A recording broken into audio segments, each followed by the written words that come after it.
சேலத்திலிருந்து காரைக்குடிக்கு சென்ற சிறிய ரக விமானம் தொழில்நுட்ப கோளாறு காரணமாக புதுக்கோட்டை அருகே சாலையில் தரையிறங்கி இருக்கிறது. கூடுதல் விவரங்களை செய்தியாளர் முத்துப்பழம்பதியிடம் கேட்கலாம்.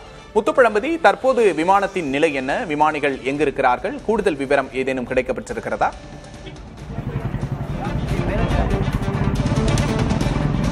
விக்னேஷ், நம்ம சம்பவ இடத்துக்கே வந்துட்டோம். அதாவது இப்போ இந்த விமானம் நிற்கிது இல்லை, இது திருச்சி புதுக்கோட்டை தேசிய நெடுஞ்சாலையில் இந்த விமானம் தரையிறக்கப்பட்டிருக்கு. நம்ம விமானிக்கிட்ட இப்போ 2 பேர்ட்டையும் பேசணும். விமானி வந்திருக்க விமானி பேர் வந்து ராகுல்.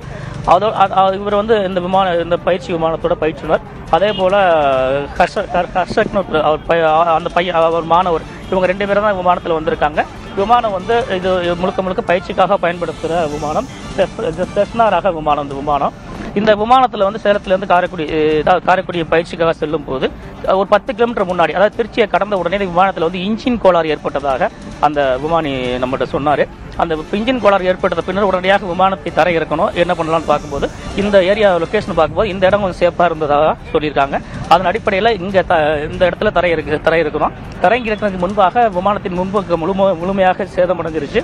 இருந்த போதிலும் நாங்கள் ஏற்கனவே எடுத்துக்கொண்ட பயிற்சியின் அடிப்படையில், அதாவது இதுவரைக்கும் 3000 கிலோமீட்டர் அளவிற்கு அவர் விமானத்தை இயக்கியிருக்காரா. அந்த விமானத்தோட கேப்டன் ராகுல் 3000 கிலோமீட்டர் இயக்கிய அனுபவத்தின் காரணமாக என்னால் இங்கே தரையிறக்க முடிஞ்சுன்னு சொல்கிறாரு. இப்போ அவர் விமானம் தரையிறக்கும் போது இந்த திருச்சி ராமேஸ்வரம் தேசிய நெடுஞ்சாலையில் தொடர்ந்து வாகனங்கள் சென்று கொண்டே இருந்திருக்கு. உடனடியாக அவர் எச்சரிக்கை கொடுத்திருக்காரு. விளக்குகள் மற்றும் ஒலிகள் மூலமாக எச்சரிக்கை கொடுத்த அடிப்படையில் இருபுறம் வந்த வாகனங்கள் வந்து அங்கங்கே நின்றுச்சு. அதன் பின்பு நாங்கள் ஒரு பாதுகாப்போட தரை இருக்கணும் என்றும் ராகுல் நம்மளோட பிரத்யேகமாக தெரிவிச்சிருக்காரு. இப்போ நிலைமையை பார்த்தீங்கன்னா அவங்க 2 பேரும் அவங்க சொல்லும்போது கூட சொல்றாங்க, மறுபிறப்பு போல தான் இது இருக்கு. ஏன்னா ஒரு இக்கட்டான சூழல இன்ஜின் பழுதாகி ஒரு இக்கட்டான சூழல தரையிறக்கிட்டோம். இது வந்து மறுபிறப்பாக தான் நினைக்கிறோம்னு சொல்லியிருக்காங்க. அவங்க பாதுகாப்பாக 2 பேருமே எந்த ஒரு உயிருக்கு ஆபத்து இல்லாமல் இங்கே நின்றுட்டு இருக்காங்க.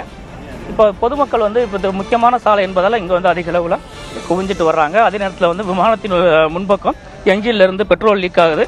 அதனால போலீஸாரை வந்து இங்கே அவங்களாம் இங்கேருந்து அப்புறப்படுத்தி வர்றாங்க. தீயணைப்பு துறையினரும் இங்கே வந்திருக்காங்க. ஆனால் போலீஸாரின் எச்சரிக்கையை கேட்காமல் பொதுமக்களை கூடி நிற்கிறாங்க. அவங்களுக்கு வந்து போலீஸார் வந்து எச்சரிக்கை விடுத்து வர்றாங்க. தற்போது விமானத்துறை அதிகாரிகள் வந்திருக்காங்க. திருச்சியிலேருந்து விமானத்துறை அதிகாரிகள் வந்து இந்த ஆய்வு மேற்கொண்டு வராங்க. அந்த காட்சிகளை கூட நீங்கள் பார்க்கலாம். நடந்த சம்பவம் குறித்து விமானி ராகுல்கிட்ட வந்து அந்த திருச்சியின் விமானத்துறை அதிகாரிகள் கேட்டறிந்து வராங்க. அந்த காட்சிகளை நீங்கள் பார்க்குறீங்க விக்னேஷ். நிச்சயமா முத்துப்பழம்பதி, ஆக இது ஒரு சாமர்த்தியமான தரையிறக்கல் அப்படின்னு தான் சொல்லணும். ரொம்ப சாமர்த்தியமா அந்த விமானத்தை கொண்டு வந்து விபத்து ஏற்படுத்தாம, தங்கள் உயிருக்கும் ஆபத்து ஏற்படாம விமானிகள் வந்து தரை இறக்கி இருக்கிறாங்க. அந்த மாதிரி பொதுமக்கள் இதை எந்த அளவுக்கு ஆச்சரியமா பாக்குறாங்க, அவங்க என்ன சொல்றாங்க முத்துப்பழம்பதி? பொதுமக்கள் ஆச்சரியமாக பார்க்கறத விட அவங்க அச்சத்தோடு தான் முதல்ல பார்த்தாங்க. பெரும் அச்சத்துக்கு உள்ளானாங்க. ஏன்னா வானத்தில் போகக்கூடிய விமானம் வந்து திடீர்னு தரையிறங்குனது வந்து பெரும் அதிர்ச்சியையும் அச்சத்தையும் கொடுத்தது. அதன் பின்பாக சிறிய ரக விமானம் உணர்ந்து அவங்க தான் உடனடியாக சம்பவ இடத்துக்கு அந்த பகுதி மக்கள் தான் ஓடி வந்து அந்த உள்ளே இருந்த விமானி ராகுல் அதே போல் கர்ஷன் 2 பேரையுமே மீட்டாங்க. இப்போது மீட்டுட்டு முதற்கட்டமாக தகவல் அளித்தாங்க. இப்போ அந்த விமானத்துலேருந்து பெட்ரோல் லீக் ஆகுது. அந்த காட்சிகளை பாருங்கள். பிகாஸ் அதை அடைக்கும் பணிகளில் அவங்க ஈடுபட்டு வர்றாங்க. பெட்ரோல் லீக் ஆகுது. அது அடைக்கும் பணியில் ஈடுபட்டு வர்றாங்க. அந்த காட்சிகளை பாருங்கள். ஏற்கனவே அவங்க எச்சரிக்கை விடுத்து வந்தாங்க, பெட்ரோல் லீக் ஆகுது, பொதுமக்கள் இங்கே நிற்காதீங்க அப்படின்னு சொல்லி வந்தாங்க. நிலையில் அந்த ரெக்கையிலேருந்து அந்த பெட்ரோல் லீக் ஆகுது.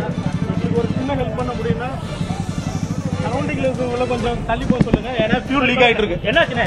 ஆக்சுவலி ஃபியூல் லீக் ஆகிட்டு இருக்கு.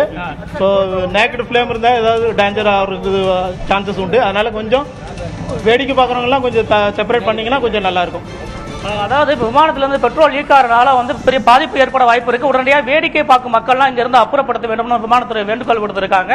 ஆனால் மக்கள் அது நம்ம புதிய தலைமுறை மூலமாக வேண்டுகோள் விடுத்திருக்காங்க. ஆனால் அதை கடந்து மக்கள் இங்கே கூட்டம் அதிகமாக நிற்கிறாங்க. அவங்க அப்புறப்படுத்தும் பணியில் போலீஸார் ஈடுபட்டு வர்றாங்க. ஆனால் இங்கே யாரும் மக்கள் நிற்க வேண்டாம், ஒயிட் பெட்ரோல் லீக் ஆகுது, உடனடியாக அப்புறப்படுத்தும் என்றும் வேண்டுகோள் விடுத்திருக்காங்க. அது குறித்து போலீஸார் அவங்க அப்புறப்படுத்தும் பணியில் ஈடுபட்டு வர்றாங்க. நிச்சயமா முத்துப்பழம்பதி, அது விமானம் வழக்கமாக பயிற்சி மேற்கொள்ளும் வான் பரப்புதானா? அந்த பகுதியில் அடிக்கடி பயிற்சி விமானங்கள் பறப்பது வழக்கமா? அதை அந்த பகுதி மக்கள் பார்த்துருக்காங்களா?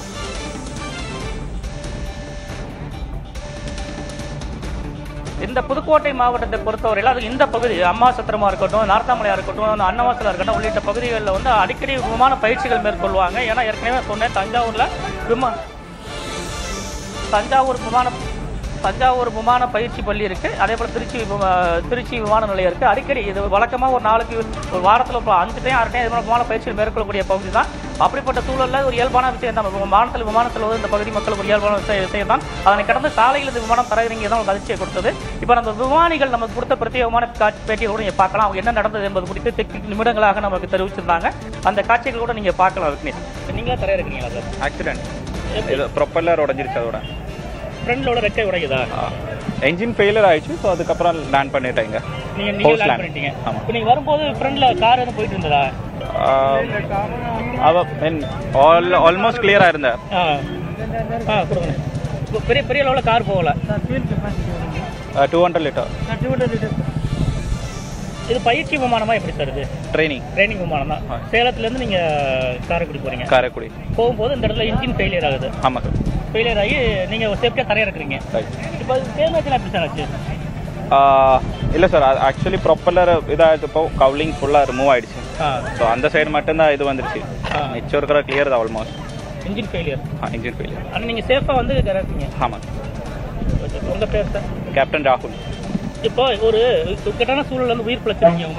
எப்படி தெளிவாக இருக்குது? ஒரு மேஜரான ஆக்சிடென்ட் உயிர் பிழைச்சிருக்கீங்க, எப்படி தெளிவாக இருக்குது? இதுக்கு ட்ரைனிங் இருக்குது. ஸோ எனக்கு ஆல்ரெடி 3000 ஹவர்ஸ் இருக்குது. ஸோ எல்லா ஸ்டூடெண்ட்டும் ட்ரைனிங் பண்ணியிருக்கேன். ஸோ இந்த மாதிரி கண்டிஷன் எப்படி ஹேண்டில் பண்ணணும் அது வரும் கோட் கிரேஸ். ஓகே, லேண்ட் பண்ணிட்டேன். இது மறுபிறப்பு மாதிரி நினைக்கிறீங்களா? மறுபிறப்பு மாதிரி நினைக்கிறீங்களா? மறுபிறப்புன்னு சொன்னால் மறுபிறவி அப்படியே ஓகே ஆல்மோஸ்ட். நீங்கள் 2 பேரும் தான் வந்தீங்களா? ஆமாம். உங்களுக்கு இந்த தருணம் எப்படி தெளிவாக இருந்துச்சு? ஒரு இக்கட்டான சூழல் இன்ஜின் ஃபெயிலியர் ஆயிடுச்சு, நீங்கள் எப்படி ஃபீல் பண்ணீங்க? இது இந்த மாதிரி நம்ம நிறைய ட்ரெயின் பண்ணியிருக்கு இந்த மாதிரி ப்ரொசீஜருக்கு. ஸோ அதனால் இன்னதாச்சு சேஃபாக இருக்குது. அதனால் தேங்க்யூ. இன்ஜின் ஃபெயிலியர் ஆனதுக்கப்புறம் நீங்கள் உடனே சடனாக கீழே இறக்குறதுக்கு தான் ட்ரை பண்ணுறீங்களா? ஆமாம், நாங்கள் ஃபீல்டுக்கு சர்ச் பண்ணி அந்த நிறைய ஃபீல்டுக்கு சர்ச் பண்ணி இந்த ரோடு தான் ஃபீல்டாக சூஸ் பண்ணி இங்கே லேண்ட் பண்ணேன். இது உங்களுக்கு சேஃபாக இருந்தது? இதுதான் சேஃபாக இருந்தது. இதுதான் மோஸ்ட். எவ்வளோ நேரத்துக்கு முன்னாடி ஃபெயிலியர் ஆச்சு இன்ஜின்? அது வந்து ஒரு 10 மினிட்ஸ் முன்னாடியே 10-15 மினிட்ஸில் இன்ஜின் ஃபெயிலியர் இருக்குது. 15 மினிட்ஸுக்கு அப்புறம் நாங்கள் இங்கே லேண்ட் பண்ணோம். இந்த டேமேஜ்லாம் எப்படி சார் ஆனது? டேமேஜ் அது தெரியணும், இனி அந்த மெக்கானிக் வந்து பார்க்கணும். நீங்கள் இந்த இறக்கும்போது கீழே அந்த சாலையில் வண்டியெல்லாம் போயிட்டு இருந்ததா இல்லை எப்படி? இல்லை, வண்டி வந்திருந்தேன். பட் அவருக்கு தெரிஞ்சு அதனால அவர் அவாய்ட் ரிமூவ் தேர் சார். எச்சரிக்கை கொடுத்தீங்க? ஆமாம். சவுண்ட் ஹாரன் எதுவும் கொடுத்தீங்க? இல்லை, லைட்டு போட்டிருந்தேன். லைட்டு போட்டு எச்சரிக்கை. உங்கள் பேர் சார்? ஹாஷிர். அவர் பேர்? விமானத்தில் பறந்த அந்த விமானிகள் பேசிய பிரத்யேக காட்சிகளை பார்த்தோம். இன்ஜின் கோளாறு ஏற்பட்டதால், இன்ஜின் செயலிழந்ததால் விமானத்தை அவசரமாக தரையிறக்கியதாகவும், கிட்டத்தட்ட 3000 மணி நேரம் பயிற்சி அனுபவம் இருந்ததால் இதை செய்ய முடிந்ததாகவும் அவர்கள் தெரிவித்தனர். அவர்கள் பேசிய காட்சிகளை தற்போது பார்த்தோம். முத்துப்பழமதி, தற்போது அந்த விமானத்தை எப்படி அந்த இடத்துல இருந்து அகற்ற போறாங்க, மக்களை எப்படி அந்த இடத்துல இருந்து அப்புறப்படுத்த போறாங்க, அது தொடர்பான தகவல் இருக்கா? ஏன்னா அந்த விமானத்திலிருந்து பல லிட்டர் பெட்ரோல் இருப்பதாக விமானி சொன்னதை நம்ம பார்த்தோம். அந்த பெட்ரோல் வந்து லீக் ஆகிறதையும் அவங்க சொன்னாங்க. விமானத்தை எப்படி அப்புறப்படுத்த போறாங்க?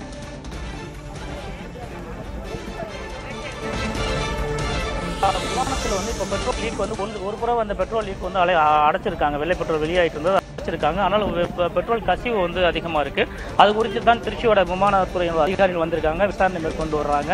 இப்போ தீயணைப்புத்துறை ஒரு பக்கம் தீயணைப்புத்துறை வந்திருக்காங்க. இப்போ விமானத்துறை அதிகாரிகள் அந்த காட்சிகளை பார்க்கலாம். விமானத்துறை அதிகாரிகள் வந்து திருச்சியிலேருந்து வந்து விசாரணை மேற்கொண்டு வராங்க. இன்னும் சற்று நேரத்தில் இதை பாதுகாப்பாக முதல்ல பெட்ரோல் லீக்கேஜ் அடைச்சிட்டாங்க. அதன் பின்பு பாதுகாப்பாக இந்த விமானத்தை சிறியாக விமானத்தை அப்புறப்படுத்துவதற்கான நடவடிக்கைகளை அவங்க மேற்கொண்டு வர்றாங்க. இன்னும் சற்று நேரத்தில் அப்புறப்படுத்தப்படும் சொல்லியிருக்காங்க. முதல்ல அவங்க பாதுகாப்பு உறுதிப்படுத்தும் நடவடிக்கையில் ஈடுபட்டு வராங்க. ஆனால் பொதுமக்களோட கூட்டம் வந்து கட்டுக்கடங்காமல் இருக்க அவங்க காவல்துறையினரும் சரி, விமானத்துறை ஊழியர்களும் சரி, உடனடியாக இங்கிருந்து அப்புறப்படுத்துங்கன்னு சொல்லியிருக்காங்க. இப்போ இந்த பார்த்தீங்கன்னா திருச்சி விமான நிலையத்திலிருந்து இந்த ஆம்புலன்ஸ் கொண்டு வந்திருக்காங்க. அதே போல் இந்த பாதுகாப்பு கருவிகளையும் கொண்டு வந்திருக்காங்க. உடனடியாக இந்த பாதுகாப்பான முறையில் இதை அப்புறப்படுத்தும் பணிகளையும் ஈடுபட்டு வர்றாங்க. இன்னும் சற்று நேரத்தில் இந்த விமானம் அப்புறப்படுத்தப்படும். கூடுதல் விவரங்களுக்கு நன்றி முத்துப்பழமதி.